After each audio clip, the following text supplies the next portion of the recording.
Bonjour à tous, bienvenue sur le plateau de Décideur TV et bienvenue à mes invités. Alors, concevoir la ville de demain, l'adapter aux transformations nombreuses, aux enjeux importants qui l'affectent, les transformations environnementales, la transformation des usages. Autant de sujets passionnants et de questions qui engagent les acteurs publics, privés, les élus. Autant de corps qui sont ceux qui forment l'Association française de développement urbain, qui fête aujourd'hui ses 40 ans. Et c'était l'occasion pour Décideur TV d'organiser ce plateau avec ses illustres représentants. À commencer par vous, Patrick Chebovitch, vous en êtes le président et vous avez bien sûr bien d'autres casquettes, à commencer par la mairie de Colombes. Bonjour Patrick. Bonjour. Jean-Baptiste Ray, vous êtes directeur général adjoint de l'EPA Marne-la-Vallée et vice-président de l'association. Bonjour. Et Pascal Foultier, vous êtes directrice des développements de Verdi Cœur de France et vous êtes également membre du conseil d'administration de l'association. Bonjour. Bonjour Pascal. Alors Patrick, je commence par vous. Peut-être, puisque l'association fête ses 40 ans, quelques mots sur son histoire et ses spécificités. Oui, volontiers. Cette association, au départ, ne s'appelait pas l'AFDU, mais s'appelait l'Association française des villes nouvelles. Elle était issue de la fabrication des villes nouvelles au début des années 60, où à l'époque, on construisait à partir de rien des villes nouvelles. Et donc, les réflexions qu'il y a eu au bout de 20 ans, c'est-à-dire partageons un petit peu nos pratiques, partageons nos savoir-faire et voyons entre toutes les villes nouvelles de l'époque ce qu'il est possible d'améliorer et d'échanger, de dialoguer. Et puis, au bout de 20 ans, on a eu les lois de décentralisation, Oui. avec des compétences nouvelles données aux collectivités, aux intercommunalités également qui se dessinaient. Et donc, cette association a changé de nom et s'est appelée l'Association française de développement urbain, qui est une association qui regroupe aujourd'hui une centaine de structures, 400 adhérents individuels à peu près, et puis qui est un lieu d'échange, de partage, de dialogue entre des collèges, on peut appeler ça comme ça, qui sont complémentaires, à la fois des élus et des collectivités, à la fois du secteur public et à la fois un secteur privé très important aussi, qu'il s'agisse des promoteurs, des bureaux d'études. Voilà. Et tout ce monde-là travaille, réfléchit ensemble, voyage, expertise, et puis réfléchit à ce que peut être la ville en transformation sans arrêt. Et d'ailleurs, vous avez choisi pour bannière la ville en débat. Pourquoi ce thème et qu'est-ce que ça représente pour vous ? Bien justement parce que il faut toujours remettre en cause ce qu'on peut penser être acquis, et puis les temps changent, les évolutions changent, les techniques changent, les manières de fabriquer la ville changent, et puis l'économie de la ville aussi se transforme, et donc il faut toujours coller au plus près du réel avec des praticiens qui sont ceux qui sont les décideurs d'aujourd'hui, voire les décideurs de demain. Merci Patrick. Jean-Baptiste, un peu la même question. Qu'est-ce que ça veut dire pour vous la ville en débat ? Et puis quels sont les grands sujets de la ville de demain que vous auriez envie de souligner ? La ville en débat, c'est déjà de débattre comment la ville peut répondre à ce stade aux attentes des usagers et des habitants d'un territoire, tout en essayant d'anticiper les besoins de demain, qu'on peut par définition pas totalement anticiper.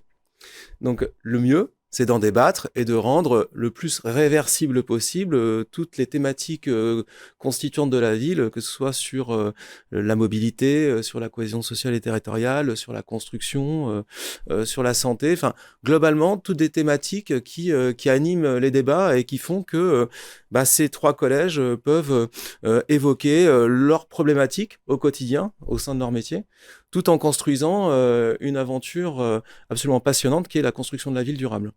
Et alors, avec votre casquette et pas Marne-la-Vallée, qu'est-ce que vous voyez comme sujet absolument prioritaire à adresser ? Tout d'abord, la question primordiale de l'acceptabilité des usagers et des habitants d'un territoire sur l'évolution de la ville. L'acceptabilité, ça veut dire quoi ? Ça veut dire déjà, comprendre les enjeux et ensuite impliquer l'ensemble des habitants et des acteurs de la construction de la ville dans un même combat qui est de lutter contre le réchauffement climatique, qui est de lutter contre l'offre de logement, qui est de lutter pour le bien-être des habitants et des usagers d'un territoire au sein de leur logement, au sein de l'espace public. Et donc pour ce faire, c'est ce qui fait la force de l'AFDU, c'est de pouvoir mettre en débat différentes compétences, que ce soit le collège élu, les acteurs publics qui sont quelque part le lien entre les décideurs élus et le monde des acteurs privés. Donc c'est ce qui fait aussi que l'AFDU a su s'adapter au fil du temps. Comme le disait Patrick tout à l'heure, on est parti d'une thématique de ville nouvelle et aujourd'hui on est vraiment sur la thématique de la ville au sens large, à la fois sur le tissu urbain constitué et aussi sur l'extension urbaine. Donc c'est vraiment des enjeux majeurs auxquels l'association débat quotidiennement pour faire en sorte que des thématiques émergent et qu'on puisse aider à la décision. Merci Jean-Baptiste. Pascal, pour vos métiers, alors l'architecture, l'ingénierie, quelles sont les grandes actualités et un peu les débats que vous apportez, vous, votre pierre à l'édifice, dans ce grand enjeu de débat qu'évoquaient Jean-Baptiste et Patrick? Je rebondis volontiers sur les enjeux environnementaux qui se tissent depuis quelques 10 ans quand même, 10-15 ans maintenant, même 20. Et c'est vrai que maintenant, il y a un point fort posé sur l'urgence à agir, et je crois que tout le monde s'en accorde. Après, la question qui se pose en termes de contexte, c'est le comment. Comment répondre aux enjeux environnementaux qui se posent tout en restant admissible dans un budget donné.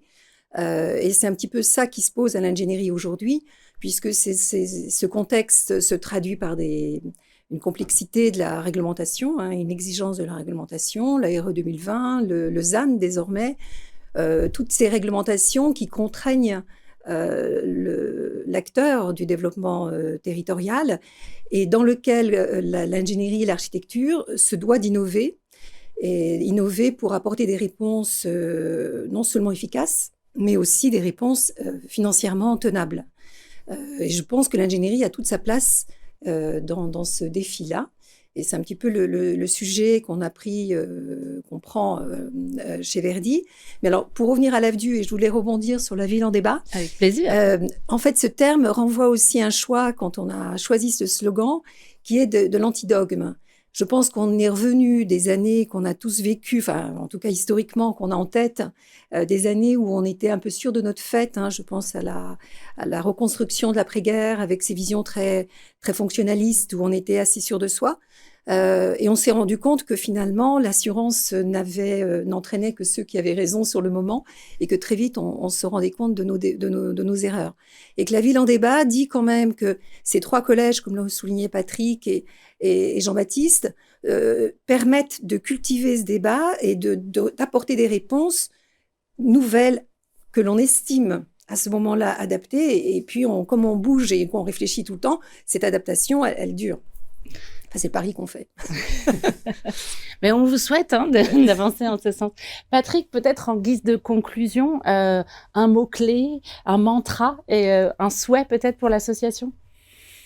Le souhait, c'est que cette association, l'association AFDU, grandisse et prospère, parce que il y a beaucoup d'expériences. On organise chaque année des voyages, soit en France, soit à l'étranger, et on voit bien qu'il y a beaucoup d'expériences qui sont exemplaires ici ou là, ou en tout cas des pistes de travail, des réflexions qu'il peut y avoir, dont on peut s'approprier les réflexions et les aboutissements. Et finalement, voilà, cette association, il faut qu'elle grandisse, elle croisse et puis elle prospère. Et là-dessus, plus il y aura d'échanges, plus il y aura de dialogue, et vraiment dans une période où la transition écologique est un devoir et une nécessité, il faut qu'on réapprenne à partager aussi des bonnes pratiques. Même exercice, Jean-Baptiste. Écoutez, l'association accompagne finalement des réflexions autour des thématiques techniques, économiques, sociales et environnementales. Ce qu'on sait, c'est qu'on ne peut pas anticiper l'avenir avec certitude, donc continuons à en débattre et restons optimistes. Très bien. Pascal? Alors, le débat, évidemment, les échanges, oui, je l'ai dit, sortir du dogmatisme, être un peu humble et de se dire qu'on est plus intelligent à plusieurs. Ça, c'est une conviction profonde et qui, je crois, est un peu le socle philosophique de l'AFDU. Et c'est donc travail aussi, puisque le débat sans travail préalable est un peu vain. Et je pense que chaque acteur adhérent est quand même engagé dans son propre métier.